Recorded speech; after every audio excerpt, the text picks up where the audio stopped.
ஆண்டவரின் தோற்ற மாற்றம், ஆண்டவர் சொல்லும் மாற்றம். அன்பார்ந்தவர்களே, இன்று ஆண்டவராகிய இயேசு கிறிஸ்து தான் வைத்திருந்த மிக முக்கியமான 3 சீடர்களை தாபோர் மலை உச்சிக்கு அழைத்து கொண்டு போய் அங்கு தோற்றம் மாறுகின்றார். அந்த விழாவைத்தான் இன்று நாம் கொண்டாடுகின்றோம். இன்றைய இந்த நாளில் ஆண்டவர் சொல்லும் மாற்றம் என்ன? ஆண்டவர் மாற்றம் பெறுகிறார் என்பது தெள்ளத் தெளிவு. அந்த மாற்றத்தை அங்கு இருந்த 3 சீடர்களும் கண்ணார பார்க்கின்றனர், உணரவும் செய்கின்றனர். இந்த மாற்றத்தில் கடவுள் இயேசு கிறிஸ்து என்ன செய்தியை சொல்ல விரும்புகிறார் என்பதை பற்றி தியானிப்போம். முதலாவதாக ஆண்டவர் இயேசு கிறிஸ்து சொல்லும் மாற்றம் என்ன? தனது நற்கருணை மாற்றத்தை பற்றித்தான் ஆண்டவர் சொல்கின்றார். இந்த உலகத்தில் ஆண்டவராகிய இயேசு கிறிஸ்து 33 ஆண்டுகள் உயிர் வாழ்ந்தார். 30 ஆண்டுகள் அவர் போதிக்காமலும் அதற்கு பிற்பாடு திருமுழுக்கு பெற்றுவிட்டு 3 ஆண்டுகள் போதிக்கும் பணியையும் செய்கின்றார் அல்லவா? அந்த போதிக்கும் பணி நிறைவுறும் காலத்தில் இறுதி இரவு உணவு வருகின்றது. அந்த நேரத்தில் ஆண்டவர் தனது உடலில் ஒரு மாற்றத்தை கொண்டு வருவதற்கு மக்களுக்கு என்பதை விட சீடர்களுக்கு கற்றுத்தருகின்றார். அதுதான் நற்கருணை. அவர் இரவு பந்தியில் அமர்ந்து பாஸ்கா விழாவை உணவை உண்பதற்கு பதிலாக என்ன செய்கின்றார்? பாஸ்கா உணவு என்பதென்ன?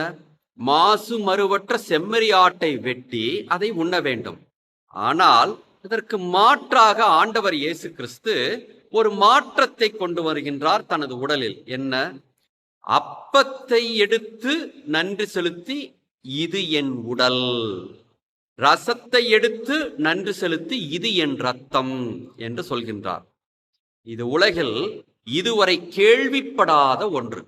உடல் என்றால் சதை இருக்கும், ரத்தம் என்றால் அங்கு சிவப்பு நிறத்தில் நீரோட்டமாக இருக்கும். ஆனால் அப்பமும் ரசமும் அப்படி இருக்கின்றதா என்றால் இல்லை. ஆனால் இயேசு கிறிஸ்து உடலிலும் இரத்தத்திலும் ஒரு மாற்றத்தை கொண்டு வருகின்றார். அந்த மாற்றத்தை முன்குறித்தே அவர் தாபோர் மலையில் சொல்லியிருக்கின்றார். எப்பொழுது?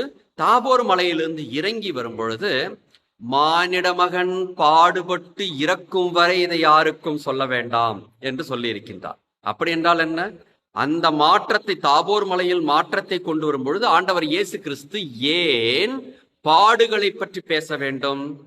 நற்கருணையை மையப்படுத்தித்தான் அந்த பாடுகளை பற்றி ஆண்டவர் இயேசு கிறிஸ்து பேசுகின்றார்.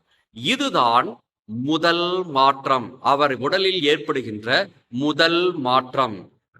சதையையும் இரத்தத்தையும் அப்பமாகவும் ரசமாகவும் மாற்றுகின்றார். அன்பார்ந்தவர்களே, இந்த மாற்றத்தை தான் சீடர்கள் புரிந்து கொள்ள இயலவில்லை தொடக்கத்தில்.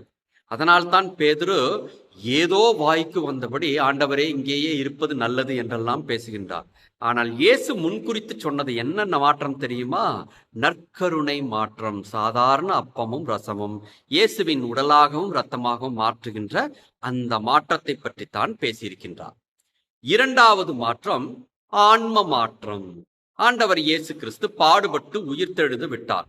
உயிர்த்தெழுந்து விட்ட பிற்பாடு எல்லோரும் அவரை ஆவி என்றே நினைத்து கொண்டார்கள். ஆனால் ஆண்டவர் இயேசு கிறிஸ்து என்ன சொல்கின்றார்? நான் உயிர்த்தெழுந்த பிற்பாடும் கூட என்னிடம் நீங்கள் மாற்றத்தை காண்கின்றீர்கள். பாருங்கள், இதோ என் உடல், இதோ என் காயம் என்றெல்லாம் காட்டி, நீங்கள் பார்க்கின்ற இந்த மாற்றம் ஆன்மீக மாற்றம். எப்படி அது ஆன்மீக மாற்றமாக மாறுகிறது? நான் கடவுளாக இருப்பதால் இறந்த பிற்பாடும் கூட உடலோடும் ஆன்மாவோடும் இருக்கின்றேன். ஆனால் நீங்கள் இறந்த பிற்பாடு நீங்கள் உடலோடு இருக்க போவது இல்லை. அந்த உடல் மண்ணோடு மண்ணாக மக்கித்தான் போகப் போகின்றது.